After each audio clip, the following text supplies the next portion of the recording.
En esta tarde, el desafío de poder predicarles uno de los capítulos más difíciles de toda la Biblia.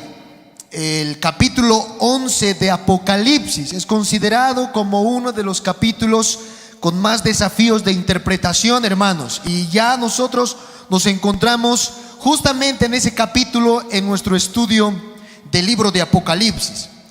Bien, hermanos, en esta tarde voy a rogarles que me presten mucha atención porque vamos a tocar un tema bastante importante para la iglesia de hoy.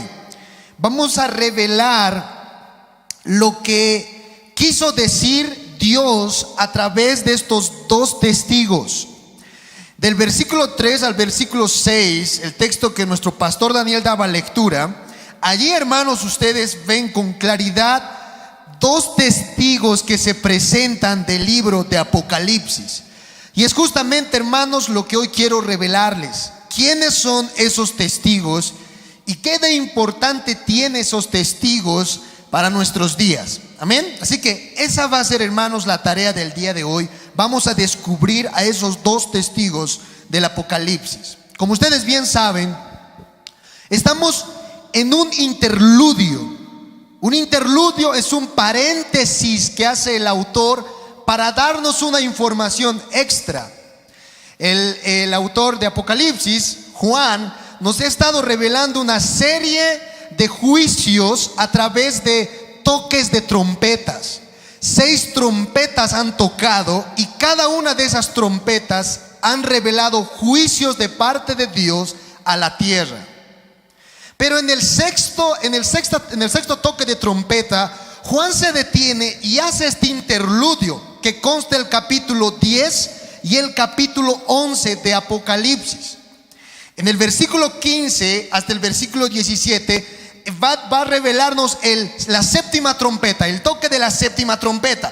Pero en este momento nos encontramos en ese interludio, hermanos, justamente en el capítulo 11. Estos interludios o estos paréntesis que nos está revelando Juan tienen un propósito para nuestras vidas. El Señor quiere consolarnos, quiere fortalecer nuestra fe, hermanos, estando en esta tierra. Y ese es el propósito por la que Él nos ha dejado ese capítulo 11. En los dos primeros versículos, versículo 1 y 2 del capítulo 11, que predicamos el domingo pasado, pudimos ver con claridad que Dios nos protege. Dios nos ha medido como un propietario que mide una casa, un terreno. Él había medido su templo, el cual somos nosotros, para protegernos, para cuidarnos, para guardarnos de la idolatría, del pecado. La salvación del cristiano está segura en Dios, hermanos. Nunca la va a perder. Y entonces ahora nos adentramos a los versículos 3 al 6, donde se nos presenta a los testigos del Apocalipsis. Dice el versículo 3, y voy a dar lectura: y daré a mis 2 testigos que profeticen por 1260 días vestidos de cilicio. El versículo 3 y el versículo 4 de Apocalipsis 11 nos va a revelar la identidad de estos testigos, de estos 2 testigos. Y el versículo 5 y el versículo 6 nos va a mostrar el poder que tenían esos testigos. Tienen fuerza, tienen poder. Entonces, hermanos, prácticamente son esos 2 aspectos que analizaremos en nuestro pasaje. Veremos en primer lugar la identidad de los testigos y número 2 veremos el poder de los testigos del Apocalipsis. Vayamos entonces, hermanos, en primer lugar al versículo 3 y 4, donde se nos revelará la identidad. ¿Quiénes son los 2 testigos del Apocalipsis? Dice la palabra del Señor: y daré a mis 2 testigos que profeticen por 1260 días vestidos de cilicio. Estos testigos son los 2 olivos y los 2 candeleros que están en pie delante del Dios de la tierra. Ahora, hay mucha muchas formas de poder interpretar la identidad de estos dos testigos. Para muchos, la referencia a estos dos testigos tiene que ver con dos profetas que van a volver a la vida antes que el Señor venga a esta tierra. Algunos creen que estos dos testigos del Apocalipsis son dos profetas del Antiguo Testamento muy conocidos que van a volver a vivir, van a venir a la tierra del cielo y van a predicar el evangelio a los judíos. Estos dos profetas, para muchas personas, pudiese ser Elías y Moisés, porque en el versículo 5 al 6 se nos da descripciones acerca de estos hombres, ¿no? Ahí en el versículo 5, si vamos allá, hermanos, se nos dice que estos testigos sale fuego de su boca, dice el versículo 5. Y en el versículo 6 dice que de ellos hacen venir las plagas y convierten el agua en sangre. ¿Recuerdan, hermanos, quién había convertido el agua en sangre? Moisés. ¿Y quién había hecho caer fuego del cielo? Elías. Es por eso que muchos piensan que esos dos testigos del Apocalipsis son el profeta Elías y Moisés, que van a venir antes del fin del mundo, o sea, van a resucitar. Para otros puede ser que sea también Enoc y Moisés, por la referencia que se hace en el versículo 12 al 14. Bueno, no se ponen de acuerdo, pero la pregunta es, hermanos, ¿se refiere este pasaje a estos profetas? ¿Será que volverá a la vida Moisés, Elías o Enoc? La respuesta, hermanos, es que no. Esa interpretación está incorrecta. No puede ser eso. ¿Por qué no puede ser? Porque en nuestro pasaje, en primer lugar, no nos dice que esos testigos son personas. No nos dice. Solo dice que son dos testigos. No nos dice en el pasaje que van a venir a la tierra, van a volver del cielo a la tierra. No nos dice el pasaje. No habla nada de eso. La pregunta entonces, hermanos, que debemos responder es: ¿quiénes pues entonces esos dos testigos del Apocalipsis? La respuesta, hermanos, está en el mismo capítulo 11. Lea por favor el versículo 4. Vayamos con nuestras vistas. Ahí está la respuesta. No tenemos que buscar más. Estos testigos son los dos olivos y los dos candeleros que están en pie delante del Dios de la tierra. ¿Quiénes son esos testigos? Son los dos olivos y los dos candeleros que están delante de la presencia de Dios. Ahí tiene la respuesta, hermanos. No hay que buscar más. Y uno podría pensar, no, pero pastor, a ver, espera, olivos, candeleros, aún yo no entiendo de qué estamos hablando. ¿A qué hace referencia entonces los olivos, los candeleros? Aún esa definición yo no entiendo.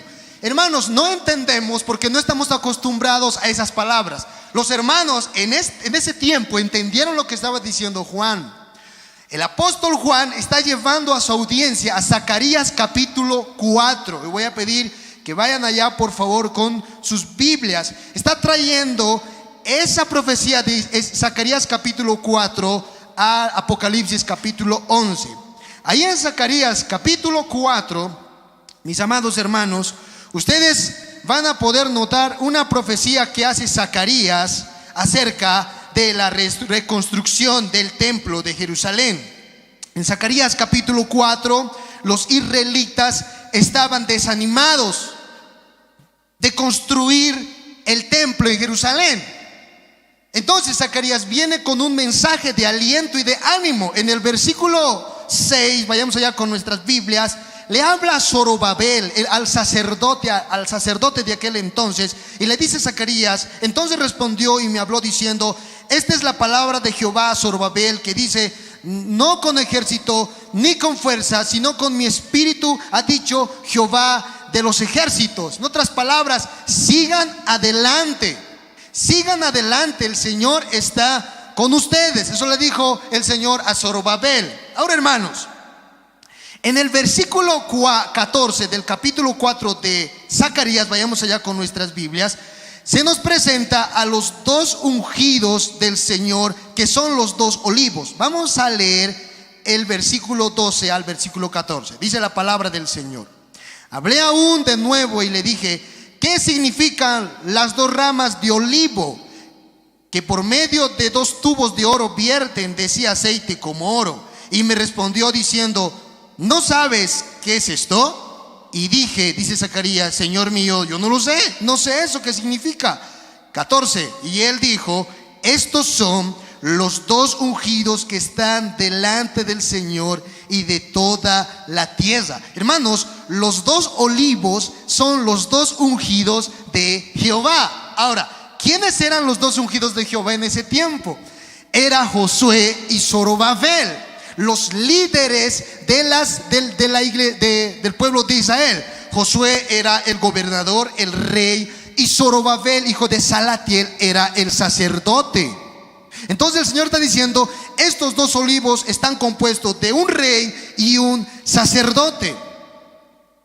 Ahora, eso mismo trae, hermanos, voy a pedir que retengan eso en su mente. Eso mismo trae ahora Juan, Apocalipsis capítulo 11. Ahora, el candelero que se presenta ahí, el candelero simbolizaba, hermanos, al templo de Jerusalén. El candelero simboliza al templo. Entonces tenemos dos cosas claras. Por un lado, los olivos, que representan a un rey y sacerdote, y por este otro lado tenemos a un candelero que representa al templo de Jerusalén. En el capítulo 4, no tengo mucho tiempo, ustedes van a poder evidenciar todo eso en su lectura del versículo 1 hasta el versículo 14. Están ambas cosas claramente enseñadas en ese capítulo 4. Ahora, hermanos, con eso en mente, quiero que hagas en eso. Y quiero que vayamos a Apocalipsis. Vayamos por favor a Apocalipsis. Dijimos que los olivos, esos dos olivos, representaban a un rey y un sacerdote, y el candelero representaba al templo de Jerusalén. La pregunta, hermanos, entonces, que tenemos que responder es la siguiente. En Apocalipsis, ¿quiénes son los candeleros? ¿Quiénes son los candeleros en Apocalipsis? En otras palabras, ¿quién es el templo de Dios en el Nuevo Testamento, en Apocalipsis? ¿El templo de Dios, hermanos, es esto? No. ¿Quiénes son el templo de Dios? ¿Se acuerdan lo que predicamos el domingo pasado? 1 Corintios capítulo 3, versículo 16. ¿No sabéis que sois templos de Dios y que el Espíritu de Dios mora en vosotros? ¿Quiénes son el templo de Dios? Nosotros. ¿Quién es el candelero? Los candeleros, ¿quiénes son? Apocalipsis capítulo 1, vayamos allá, versículo 20. Observen, el mismo Apocalipsis nos va a decir quiénes son los candeleros. Versículo 20: el misterio de las 7 estrellas que has visto en mi diestra, y de los 7 candeleros. Nota, hay candeleros, dice el texto. Las 7 estrellas son los ángeles de las 7 iglesias. Y los 7 candeleros que has visto son las 7 iglesias. Los candeleros están asociados con la iglesia. O sea que el candelero que está describiendo Apocalipsis 11, hermanos, somos nosotros. Somos la iglesia, el templo de Dios.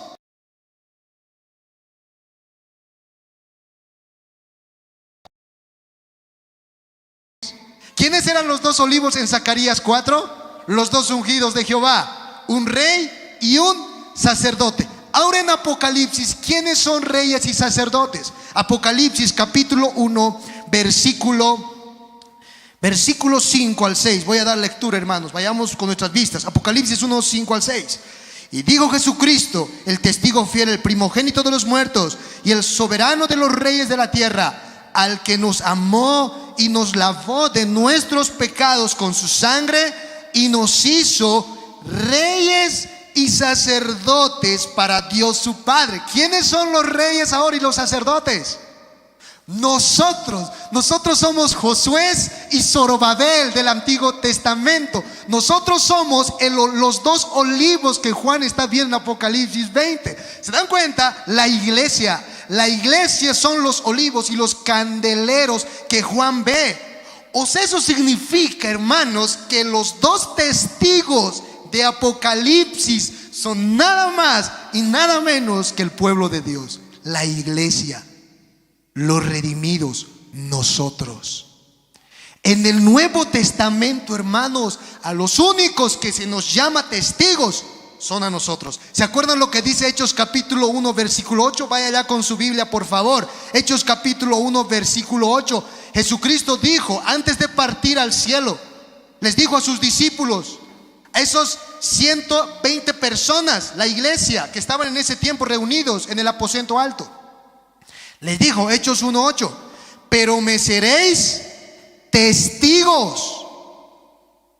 Hermanos, no está hablando ahí de los testigos de Jehová, ¿entienden? Nada que ver los testigos aquí. Los testigos de Jehová, nada que ver. Esa secta no son iglesia de Dios, no tiene nada que ver con Cristo. Aquí está Cristo describiendo a su pueblo, nosotros. Ustedes me serán testigos. Ustedes son mis testigos. Serán en Jerusalén, en Judea, en Samaria y hasta lo último de la tierra.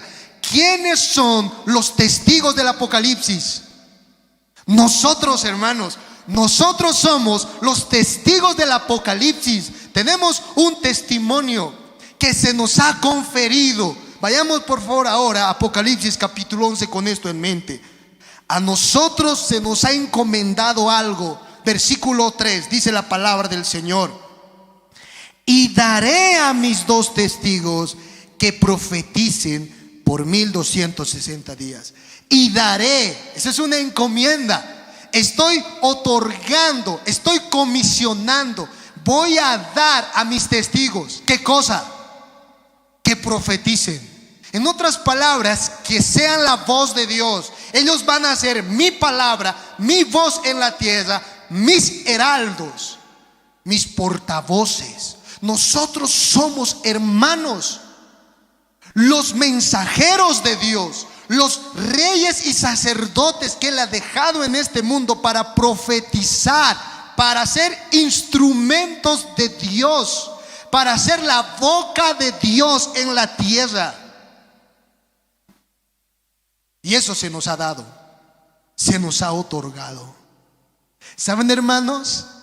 El mensaje que estamos atestiguando, el mensaje que la iglesia está atestiguando, la proclamación del evangelio, hermanos, es válido, es verdadero y fidedigno.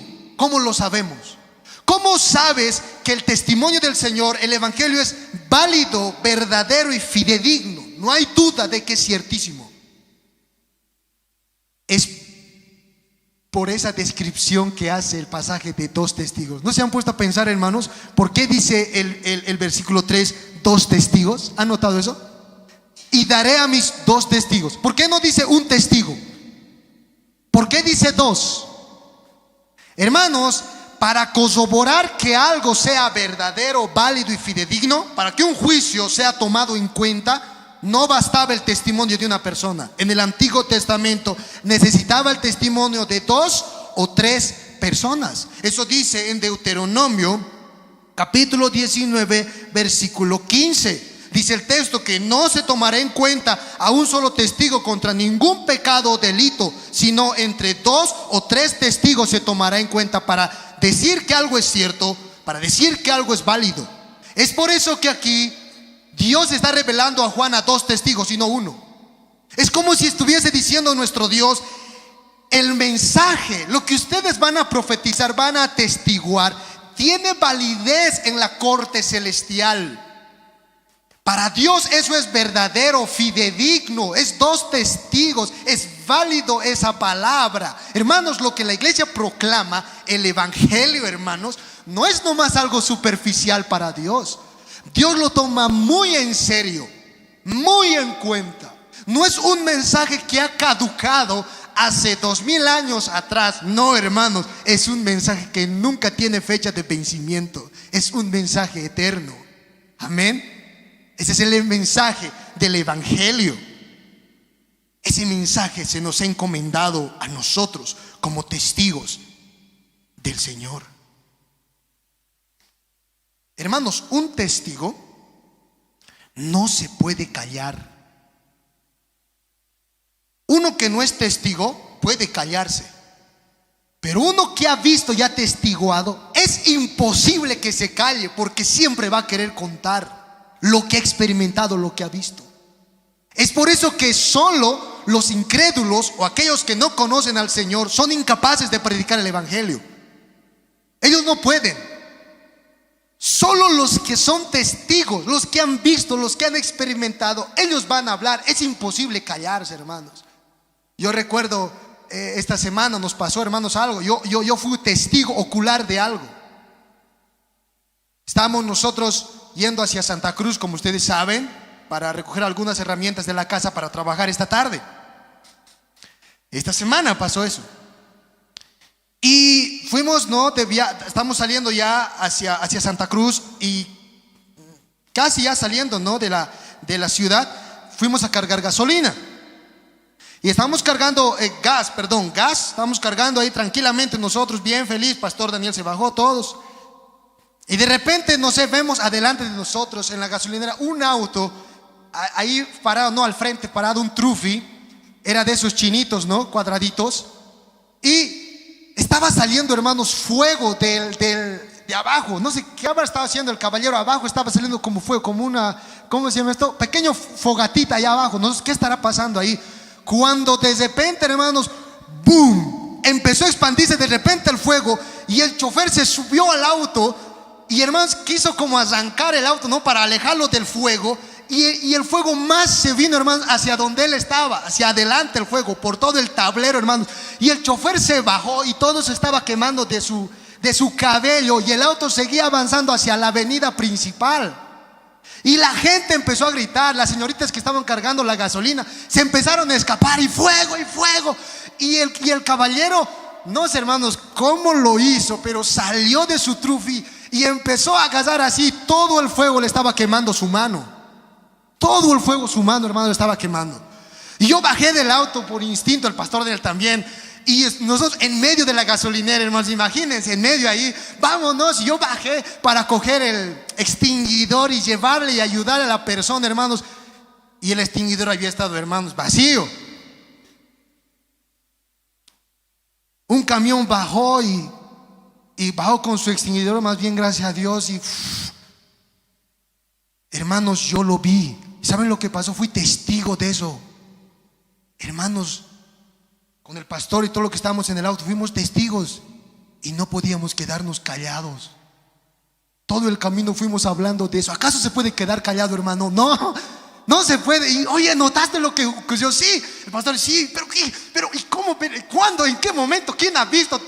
Hablando casi como 10 horas, hermanos, hablando de ese mismo tema. No solo eso, llegamos a la casa, me dormí, seguía soñando, hermanos, con eso que había impactado mi corazón. Fui testigo de algo que no podía callar.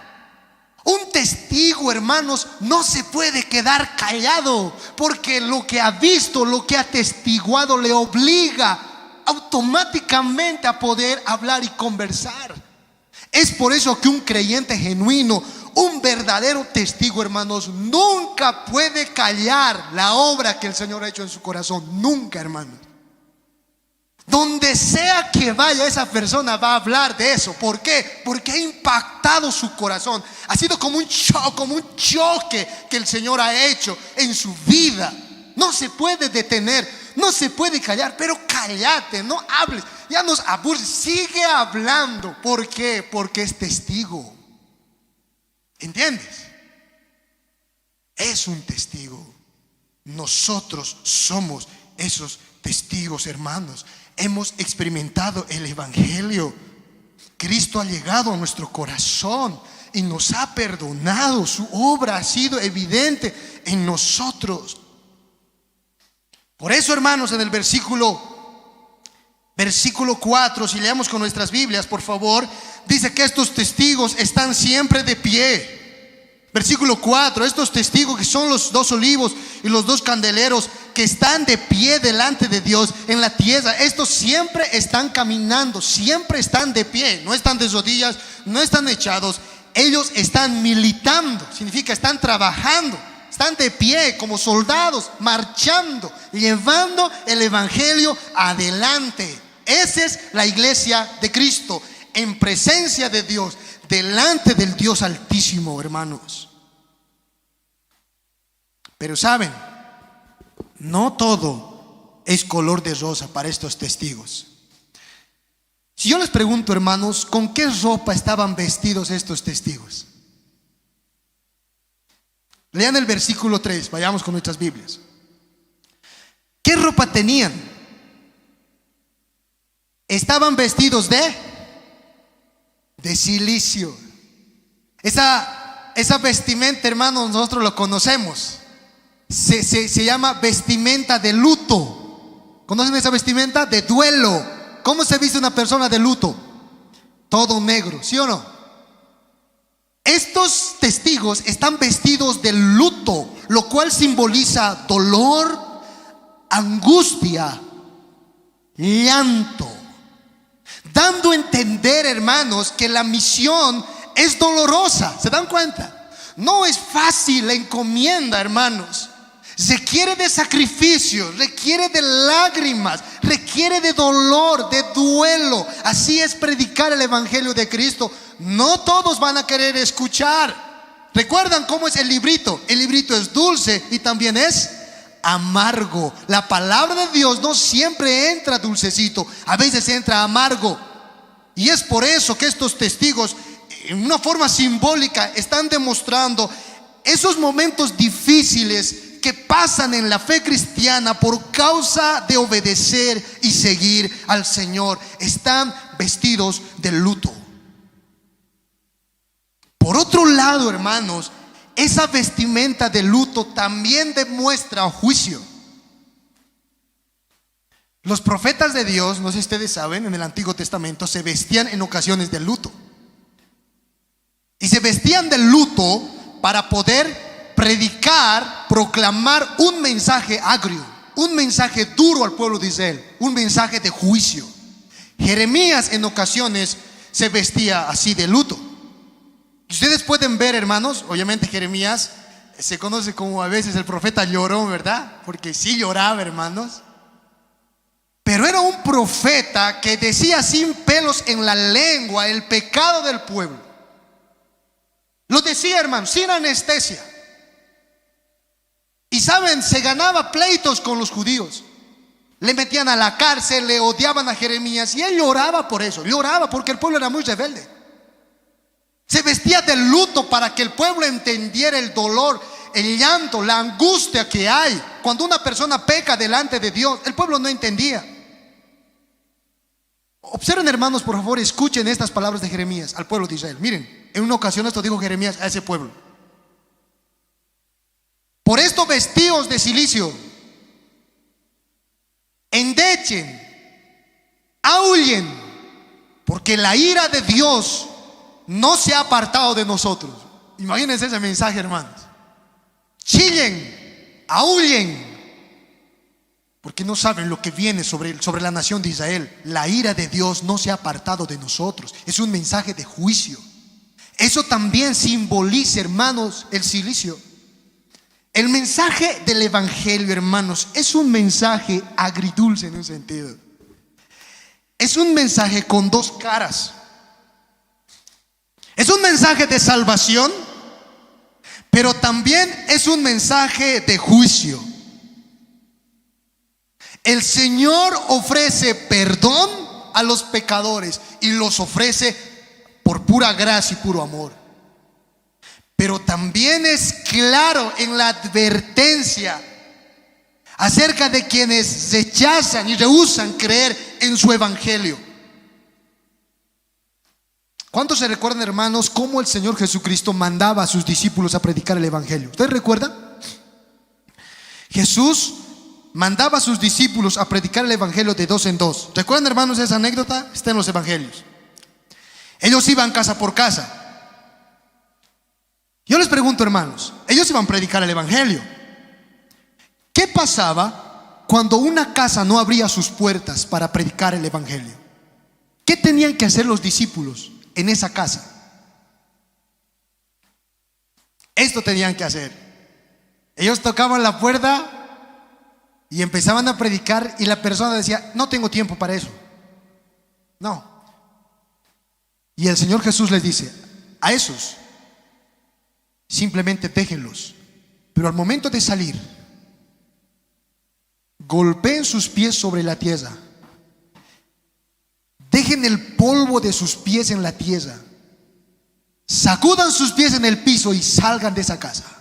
¿Por qué? Porque mi juicio va a llegar sobre ese hogar y yo me voy a encargar de esa criatura. Mía será la venganza, yo mismo le daré el pago. Todos los discípulos hacían eso, hermanos. Sacudían sus pies cuando las personas no querían obedecer el evangelio. ¿Por qué? Porque sí, el evangelio es un evangelio de salvación, pero también es un evangelio de juicio. Amigo y amiga que estás aquí, tú que eres una visita en esta iglesia y has venido para escuchar la palabra, yo quiero que te lleves una enseñanza importante. El Señor ofrece salvación, Él ofrece vida eterna, amigo. Si tú quieres el perdón de todos tus pecados, solo tienes que venir a Dios y pedirle perdón, y Él te perdonará por pura gracia. Es gratis, no cuesta nada.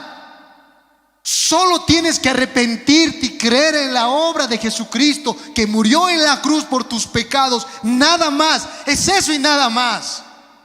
Pero sabes, si tú rehusas, si tú rechazas ese evangelio, amigo y amiga, lo único que te espera de parte de Dios son sus juicios.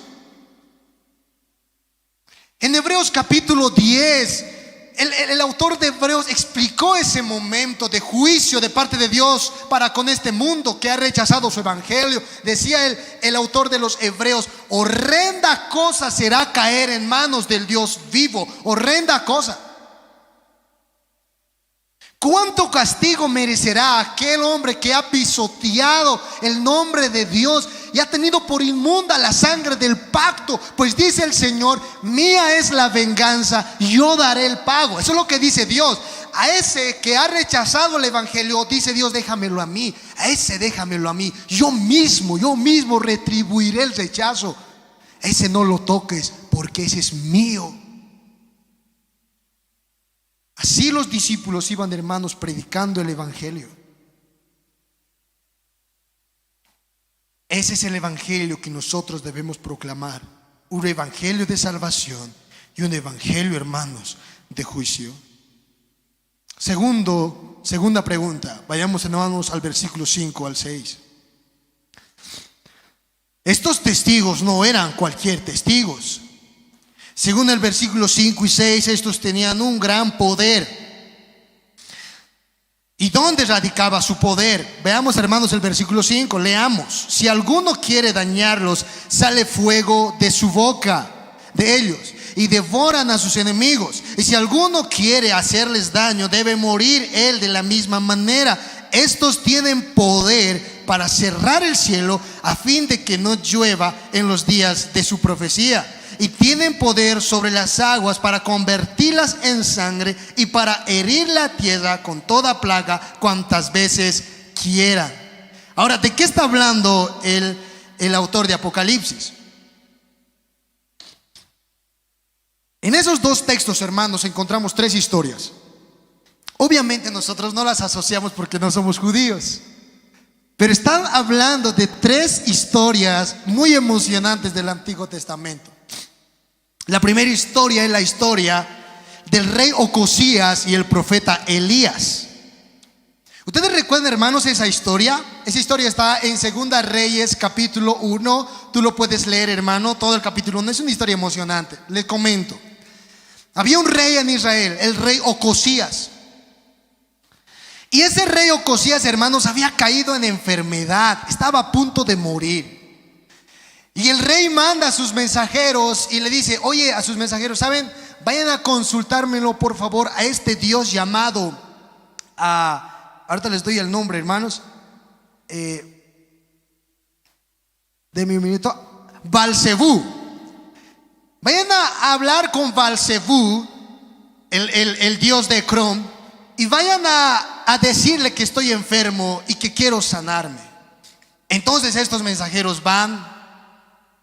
Y, hermanos, en ese camino el profeta Elías se entera que este rey está consultando a un dios pagano sobre su enfermedad. El profeta Elías, hermano, recibe el comunicado de Dios. Y Dios le dice a Elías: ¿sabes, Elías? Mándales un mensaje a estos mensajeros para que le lleven al rey Ocosías.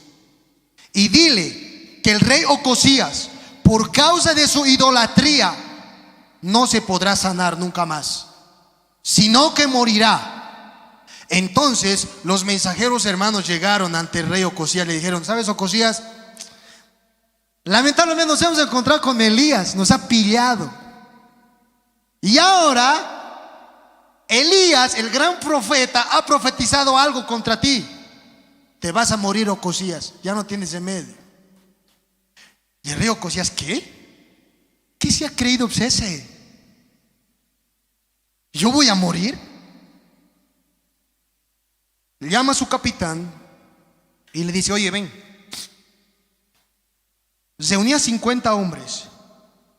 Anda a la casa de Elías y mátalo. Señor, sí, señor. El capitán reúne a esos 50 soldados y van, hermanos, rumbo a la casa del simple profeta Elías.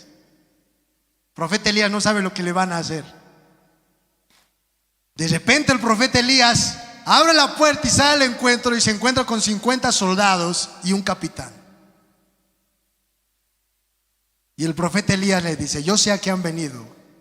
Ustedes quieren hacerme daño, ustedes quieren matarme. Ahora mismo caiga fuego del cielo y mate a todos ustedes. Hermanos, en el mismo segundo que el profeta Elías emitió ese veredicto, cayó fuego del cielo, hermanos, y como pollos rostizados, toditos, quemados, fueron consumidos a fuego, incluso el capitán. Es por eso que en nuestro pasaje, si se da cuenta, leamos el versículo 5, dice: si alguno quiere dañarlos, sale fuego de la boca de ellos. Así dice de estos testigos: sale fuego de la boca de ellos y devora a sus enemigos. Y si alguno quiere hacerles daño, debe morir él de la misma manera. ¿Se dan cuenta? La protección de Dios a su pueblo, el juicio de Dios contra el pecado y la idolatría. Ese es el primer ejemplo que se nos presenta allí. El segundo ejemplo, hermanos, viene en el versículo 6. Vayamos allá con nuestras vistas. El segundo poder se revela, hermanos, en la sequía. Dice el versículo 6: estos tienen poder para cerrar el cielo a fin de que no llueven los días de su profecía. ¿Cuándo se detuvo la lluvia en los días de una profecía? Recuerden, hermanos, el rey Acab. El rey Acab se casó con una mujer. ¿Y qué mujer es esa con la que se casó, hermanos? No podía buscar a Acab una mujer más mala. En una ocasión yo les dije, hermanos, que esa mujer de Acab, de ese rey, era una osa. ¿Se acuerdan? Y uno de ustedes me decía: pero pastor, ¿una osa? Sí, era envidiosa, querellosa, vanidosa, orgullosa. Todas las osas eran, hermano, la mujer más maléfica, más mala de este mundo, la mujer más podrida de mente y de corazón. ¿De quién estoy hablando? De la famosa Jezabel. Este rey tonto se casó con esa mujer, hermanos. ¿Y saben qué hizo esa mujer? A todo el pueblo de Israel los condujo a adorar a sus dioses, a los dioses paganos de Moab. Y cuando el profeta Elías se enteró de eso, ¿sabe qué hizo el profeta Elías? Inmediatamente, hermanos, dictó una profecía y dijo: ahora mismo que se pare la lluvia del cielo y no caiga más a la tierra. ¿Eso qué significa, hermanos? Hambruna. No hubo producción en Israel por 3 años y medio. Nada que comer. Los animales, las vaquitas flacos, las ovejas muriendo. Los juicios de Dios por medio del profeta Elías, porque se había casado el rey con una mujer mala. Y el tercer ejemplo, hermanos, que se nos presenta en el versículo 6 es las aguas que se convirtieron en sangre y las plagas que hirieron la tierra. ¿Qué historia es esa, hermanos? ¿En qué historia tú ves que las aguas se convierten en sangre y las plagas vienen sobre la tierra? ¿Qué historia? Moisés. Ahora la pregunta es, hermanos, ¿por qué llegó eso a la tierra? Por un tribilín, por un hombrecito. Se llamaba Faraón. Era tan obstinado, era un hombre tan duro que no quiso arrepentirse y reconocer a Dios. ¿Se acuerdan cómo llegó Moisés ante el Faraón? Vengo de parte del yo soy. Eso dijo Moisés. El yo soy me ha enviado, el verdadero Dios, el único que existe, Faraón. No hay otro como él. Y él dice que dejes libre a su pueblo. Y Faraón, ¿qué dijo? No, jamás obedeceré a ese Dios. Se convirtieron las aguas en sangre, vinieron plagas sobre la tierra de Egipto y mató, hermanos, a cuántas cosas hubo en ese lugar. ¿Por qué? Los juicios de Dios. ¿Qué nos está enseñando eso, hermanos? Que el Señor toma muy en serio el pecado. Para Dios, hermanos, el pecado es algo sumamente serio. Tan serio, hermanos, que tuvo que mandar juicios severos para que entendieran cuánta afrenta es el pecado contra él. Tuvo que matar a personas, 50 soldados. Tuvo que hacer cesar la lluvia del cielo. Tuvo que traer plagas a la tierra de Egipto. Tuvo que convertir el agua en sangre para que entendieran que el pecado no puede ser aceptado por él. Él no puede asociarse con el pecado. Y alguien podría pensar, pastor, pero a ver, dame un ejemplo más gráfico, dame un ejemplo más real, sencillo, hermanos. ¿Quieres ver un ejemplo claro de lo que Dios opina sobre el pecado? Tienes que ver a su Hijo Jesucristo clavado en esa cruz. Jesús clavado en esa cruz es la demostración de lo que Dios opina de nuestro pecado, de lo que Dios opinó de nuestras maldades. Nuestro pecado le costó la vida de su único Hijo, hermano, nuestro bendito y glorioso Señor Jesucristo. Él tuvo que clavarlo en la cruz, colocarle una corona de espinas por el pecado. El pecado no es un chiste. El pecado, la idolatría, la maldad no es una broma, hermanos. Dios lo toma muy en serio. Es por eso, hermanos, que Él utiliza a estos testigos para advertir a este mundo de las consecuencias que traen sus pecados. El mensaje de la iglesia, hermanos, es una advertencia acerca del pecado. Amigo, ¿sabes? Si tú no vas a matar al pecado, el pecado te va a matar a ti.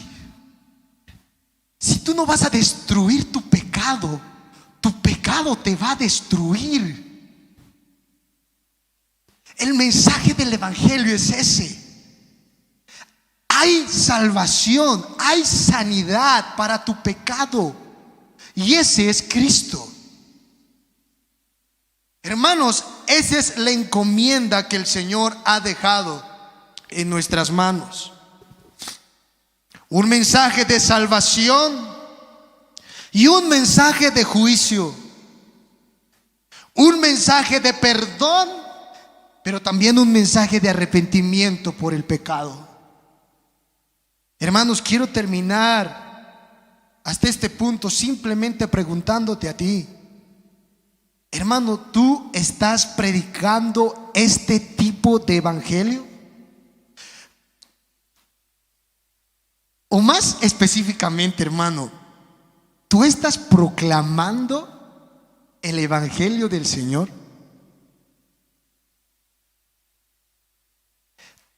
¿Tú eres ese testigo del Señor Jesucristo? No estoy hablando de testigo de Jehová, ¿no? Te estoy hablando de testigo del Señor, del verdadero. Algunos pueden decir, pero es que pastor, cuando uno predica parece que le ven como ridículo. Como ridículo le ven. Uno quiere hablar del Señor, quiere hablar del evangelio, pero como tonto le ven. Este aleluya ya está viniendo otra vez aquí con sus cosas. Así me decían a mí en muchas ocasiones. El amén está ya pasando por aquí, ya hay que nomás pasamos por un lado, así dicen. No importa. Recuerdo una ocasión que cierto profesor de seminario llevó a sus alumnos, de estudiantes, a un cementerio y los reunió. Digo, vamos al cementerio. Primera clase de homilética, de predicación de la palabra, de evangelización. Y los estudiantes, mira, al cementerio, aquí vamos a ir. Pero no al cementerio. Y dijo, escojan una tumba cada uno de ustedes. Y los alumnos confundidos, ¿cómo van a escoger una tumba? Ahora griten a la tumba. Vive. Griten. Hay salvación para ti. Hay salvación en Jesucristo. Griten. Y todos los alumnos, nadie quería gritar. El profesor dijo, bueno, como usted no grita, yo voy a gritar. Y empezó a gritar. Vive. Hay salvación para ti. Hay perdón de tus pecados. Y todos los alumnos se reían. El profesor dijo, eso es lo que estamos haciendo en este mundo. Estamos proclamando el evangelio a muertos. Es como si estuviésemos en un cementerio y estamos hablando a muertos. Es obvio que nos van a criticar, es obvio que se van a burlar de nosotros, pero esa es la forma en la que Dios salva a los inconversos. No hay otra forma, no hay otro método. Es hablándoles. ¿Cómo oirán si nadie les predica? ¿Cómo piensas que van a ser salvos si nadie les dice su pecado? ¿Cómo? ¿De qué manera? ¿Qué método? No hay. Solo hay un camino, solo hay un método. Solo hay una vía, la predicación, la proclamación de su evangelio.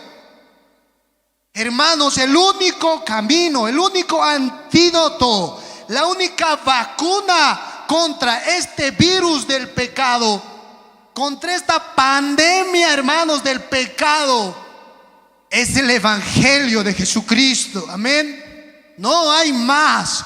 Y ese evangelio debe ser profetizado, debe ser proclamado.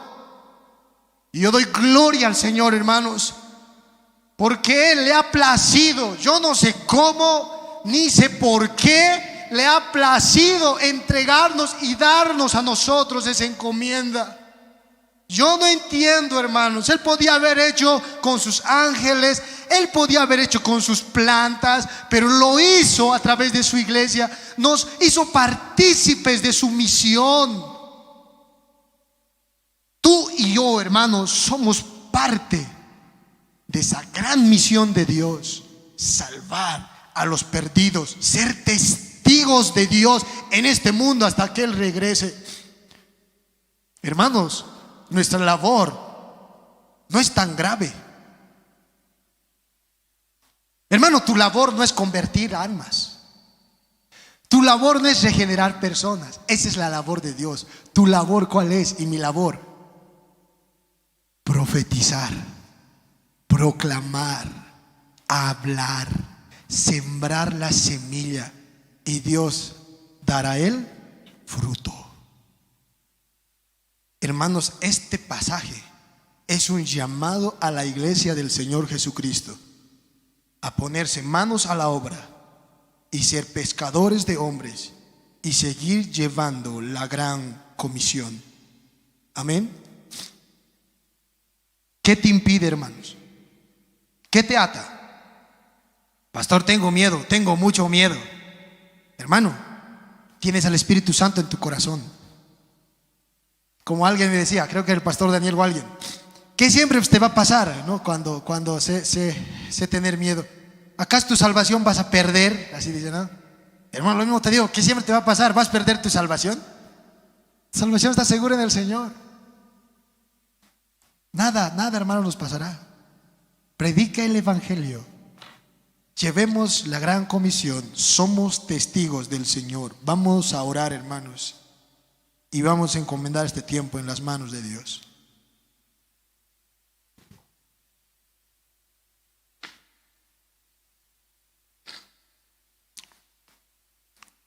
Si alguien aquí no conoce al Señor, Si alguien aquí no ha reconocido sus pecados, si hay alguien en este salón que no se ha reconciliado con Dios, este es el momento que lo haga.